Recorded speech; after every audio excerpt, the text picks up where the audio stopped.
ආයුබෝවන් ඔබ සැම දීර්ඝාෂ වේවා. 2026 නව වර්ෂය මිථුන ලග්න හිමියන් ඇතුළු ලෝකවාසී සැමටම සුබම සුබ වර්ෂයක් වේවා. 2026 වර්ෂය මිථුන ලග්න හිමියන්ට කොහොමද ඔබට මේ වර්ෂය ඉතාම හොඳයි. මහන්සියලා වැඩ කරන්න පුළුවන්. හැම රැකියාවකම නිරත වෙන්න පුළුවන්. කොපමණ මුදල් ලැබුණත් ඉතුරු වෙන්නේ නැහැ. මුදල් උපයන්න පුළුවන්. උසස් නිලධාරීන් වැඩිහිටියන් ඔබ කොපමණ මහන්සියලා වැඩ කරත් හොඳක් ලැබෙන්නේ නැති පාඩක් තමයි තිබෙන්නේ. ආදරයෙන් කියන්න කැමති කවුරු කොහොම කරත් ඔබ සිත කලබල නොවැතිව රැකියාව කරගෙන යන්න හැම මොහොතෙම කැඩී බිඳී යන බවක් තමයි පෙන්වුම් කරන්නේ. ඔබ කලින් ප්‍රශංසාවට ලක් වුණා. දැන් එහෙම නැහැ. දියුණුව ලබා ගන්න ඔබ ගොඩාක් උත්සාහවන්ත වෙනවා.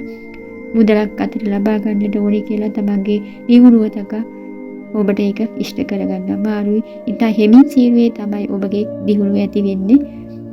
අවාසනාවන්ත කාලයක් ටික කොපමණ කාලයක් තිබෙනවා. ඒ කාලය ඔබට නිමාවක් කරන්නට අමාරුයි. ඉතින් මේවා දැනගෙන සිටීමට ඔබ කැමති නම් මගේ වීඩියෝ බලන්න, අකමැති නම් වීඩියෝයෙන් අයින් වෙන්න.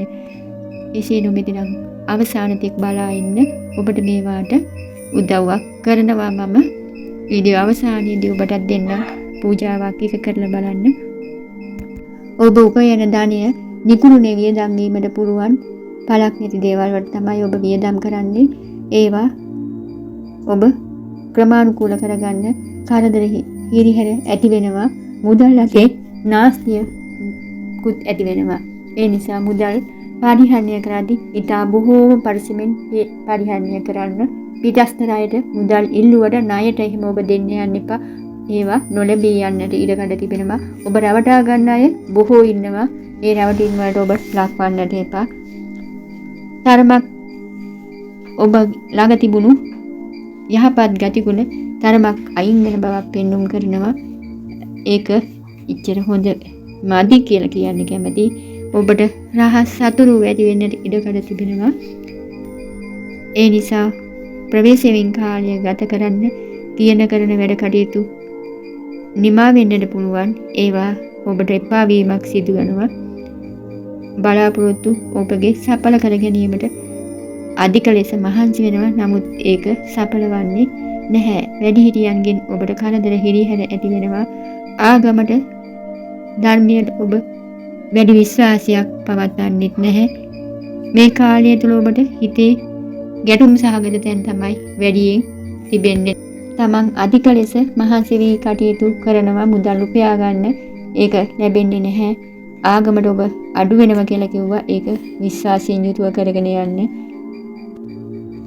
මේ කාලය තුළ ඔබට යමක් කියලා වැඩක් නැති පාඩක් තිබෙන්නේ. සෙත් කාන්ති කර්ම කළ යුතුයි. ඔබ ඒවා පිළිපදින්නේ නැහැ කියනවා. අන්න ඒ නිසා ඔබට කියලා වැඩක් නැති වේදෝ මන්ද එක් අයෙක් පිළිගන්නේ නැති වුණත් මම හිතනවා අනිත් මිථුන ලග්න හිමියෝ පිළිගනීවි. ඒ නිසා මම ඔබටත් පූජාවක් කියන්න කැමතියි. ඉතින් ඔබට ගැටුම් වලට මුල පුරන විට ඔබ ඉවසීම ඉතාම වැදගත්. කිසි කෙනෙකුට කේන්ති යන වචන කතා කරන්න දෙපා. ඔබ නිස්කාරණේ මුදල් වියදම් කරන්න එපා. තැන් වල රැඳී සිටින්න එපා. අන් අයගේ නිවස් වලට ඔබ යාමෙන් වළකින්න. ඔබ ගැන පමණක් ඔබ කතා කිරීමට දක්ෂයෙකු වන්න. අන් අය ගැන කතා කිරීමෙන්, අන් අය ගැන විවේචනය කිරීමෙන් ඔබට අපහසුතාව මතුවෙන්නට ඉඩකඩ තිබෙනවා. ඒ නිසා තමන්ගේ ජීවිතයට හිමි වූ සහකරු හෝ සහකාරියත් අහිමි වීමේ කාලයක් කියන්නට පුළුවන්. ඔවුන් සමග ආරවුල ඇති කරගන්නට ඉඩකඩ තිබෙනවා. එසේ කිරීමෙන් ඔබටම පාඩු සිදුවන බව කියන්නට කැමතියි. ඒ නිසා විවාහක සහකරු සමග අමනාපකම් ඇති කරගන්න යන්න එපා. ඔවුන්ට ආදරය කරුණාව නිතර දක්වලා ඔවුන්ගේ ඕනෑ එපාකම් සොයා බලමින් කටයුතු කරලා සමගිය ඉතාම ඉහළින් තිබිය යුතුයි. අන් අය කියන කේලම්බස් අසන්නට එපා. ඒවයින් පවුල විනාශයට පත්වන්න පුළුවන්. ඔවුන්ට අවශ්‍ය කරන බෙහෙත් මිල මුදල් ගමන් බිමන් පහසුකම් ඒවා සපයමින් ආහාර පාන ලබා දෙමින් ඔබ ලොකු සේවයක් තමයි ඔවුන්ට කරන්නේ. ඒ සේවය ඔබ අගය කොට සලකනව ඔවුන් ඔබේ පාඩුවේ ඔබ මේ සේවය කරගෙන ඉන්න ප්‍රශ්න දුරු කරගන්න පුළුවන්කම ලැබෙනවා. ඔබටත් පුළුවන් නම් සෙනසුරාදා දවසක උදේ පාන්දර 6ට කලින් කපුටු දානයක් දෙන්න. කපුටන්ට එළඟ තෙල් වලින් පොඟකු පහන් තිර තියලා කිරිබතක් වෙලා ඒ කිරිබත් වලින් ගුලි හදලා අතින් ගුලි හදලා ඒක උඩ පහන් තිරයක් ගිතෙල් වලින් පොඟවලා තියන්න. බජ් ගුලි 9ක් පහන් තිර 9ක් බුලත් කොළ 9ක් උඩ තියලා පත්තු කරලා කාක්කන්ට දෙන්න කපුටන්ට.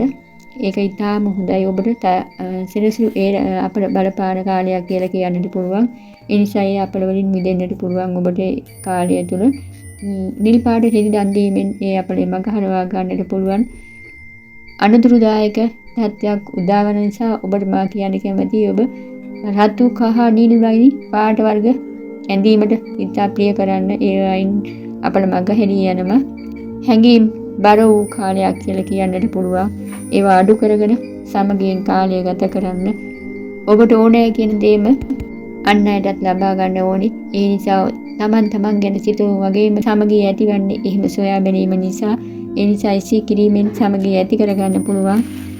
ඔබ අධ්‍යාපනය ලබන කෙනෙකු නම් ඔබට හැදෑරීමට තිබෙන ඕනෑම විෂයකින් හදාරා ඉදිරියට යන්න පුළුවන්. නමුත් මේ කාලය තුළ නම් තාක්ෂණ විෂය හදාරන්න ඔබට හැකි නම් යම් තරමකින් බාධා පැවතියත් ඔබ ඉදිරියට යන්නට ඔබට පුළුවන්කම ලැබේවි. මේ දවස්වල ඔබට ඒයින් උසස් තනතුරු එහෙම තිබෙන කාලයක්. ඒ නිසා ඒවාට සහභාගී වී වැඩ කටයුතු කරන්න යහපත් කාලයක් කියලා කියන්නට පුළුවන්. ඔබට අධ්‍යාපනය ලබන ළමයිගේ කාලය. ඔබ රැකියාවක් කරන කෙනෙකු නම් රැකියාවේ ටිකක් කරදර බාධක එන බව මා කියවා. ඒ නිසා ඒවාට අර කියපු බොදි පූජාවල් පිළිවෙත් කරන්න. ඒ වගේම ඉගෙන ගන්න ළමයෙකු නම් පැවති කරදර බාධා දුරු වෙලා යන කාලයක් තමයි මේක. ඒ නිසා ඔබ විද්‍යාවට ඉලෙක්ට්‍රොනික වැඩවලට ඉතා දක්ෂයෙක් ලෙස පෙන්වුම් කරනවා. ඒවාට ඔබ දක්ෂයි. ඒ නිසා ඒවා ඉදිරියට කරගෙන යන්න කියලා මා කියන්න කැමතියි. ඒවයින් ඔබට උසස්සේ ලාභ ලැබෙන්නට පුළුවන්. මේ කියන කරුණු සියල්ලම සමස්තයක් වශයෙන් ගත් කල කියන ඒවා. ඒ නිසා ඔබට කෙල්ලේම මේ කිසිසේත්ම බලපාන්නේ නැහැ. නිසා බය විය යුතු නැහැ. ඔබ නිරවුල්ව නිදහස්ව කටයුතු කරන්න. හැම වෙලාවෙම මොනවා හරි කරන්නට කලින් සිතන්න, කල්පනා කරන්න. ඒක බලලා හොඳට කරන්න.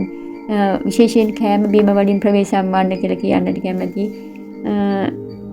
වතුර උනත් බොනකොට හොඳ සෙවිල්ලෙන් යුතුව බොන්න. ඒ වගේම කෑම බීම වලින් ප්‍රවේශම් වීම දුවා දරුණුත් ඒ වගේම ආරක්ෂා කර ගැනීම ඉතාම හොඳයි. මිදුන් ලග්න හිමියනි, ඔබට මා මෙතෙක් කී කරුණු හොඳයි නම් මට කමෙන්ට් එකක් දාන්න. ඒ වගේම ඔබගේ යහළුවන්ටත් මේ වීඩියෝ ෂෙයා කරන්න. මිදුන් ලග්න හිමි ඔබටත් ලෝකවාසී සැමටත් මෙතෙක් මගේ වීඩියෝ නැරඹූ ඔබටත් ඉදිරියේදී නරඹන්නා වූ ඔබටත් සියලු දෙවියන්ගේ පිහිට රැකවරණයේ කාන්තේම ලැබේවා කියා මා ප්‍රාර්ථනා කරනවා. ඔබ සැමට දීර්ඝායුෂ පතමි.